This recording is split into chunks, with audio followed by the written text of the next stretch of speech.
मान्यता है कि छठ देवी सूर्य देव की बहन है और उन्हीं को प्रसन्न करने के लिए जीवन के महत्वपूर्ण अवयवों में सूर्य व जल की महत्ता को मानते हुए इन्हें साक्षी मानकर भगवान सूर्य की आराधना तथा उनका धन्यवाद करते हुए माँ गंगा, यमुना या किसी भी पवित्र नदी, पोखर, तालाब के किनारे ये पूजा की जाती है। षष्ठी माँ यानी छठ माता बच्चों की रक्षा करने वाली देवी हैं। इस व्रत को करने से संतान को लंबी आयु का वरदान मिलता है।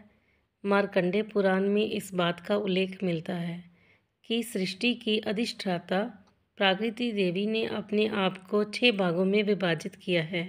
इनके छठे अंश को सर्वश्रेष्ठ मातृ देवी के रूप में जाना जाता है, जो ब्रह्मा की मानस पुत्री हैं। वो बच्चों की रक्षा करने वाली देवी हैं।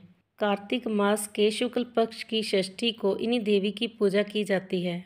शिशु के जन्म के 6 दिनों के बाद इन्हीं देवी की पूजा की जाती है। इनकी प्रार्थना से बच्चे को स्वास्थ्य, सफलता और दीर्घायु होने का आशीर्वाद मिलता है। छठ व्रत कथा। कथा के अनुसार प्रियव्रत नाम का एक राजा थे। उनकी पत्नी का नाम मालिनी था। दोनों की कोई संतान नहीं थी। इस बात से राजा और उसकी पत्नी बहुत दुखी रहते थे।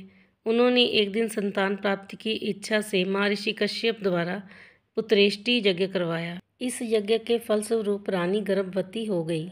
9 महीने बाद संतान सुख की प्राप्ति करने का समय आया तो रानी को मरा हुआ पुत्र प्राप्त हुआ। इस बात का पता चलने पर राजा को बहुत दुख हुआ। संतान शोक में वह आत्महत्या का मन बना लिया। लेकिन जैसे ही राजा ने आत्महत्या करने की कोशिश की, उसके सामने एक सुंदर देवी प्रकट हुई। देवी ने राजा को कहा कि मैं षष्ठी देवी हूँ। मैं लोगों को पुत्र का सौभाग्य प्रदान करती हूँ। इसके अलावा जो सच्चे भाव से मेरी पूजा करता है, मैं उसके सभी प्रकार के मनोरथ पूर्ण कर देती हूँ। यदि तुम मेरी पूजा करोगे तो मैं तुम्हें पुत्र रत्न प्रदान करूँगी। देवी की बातों से प्रभावित होकर राजा ने उनकी आज्ञा का पालन किया।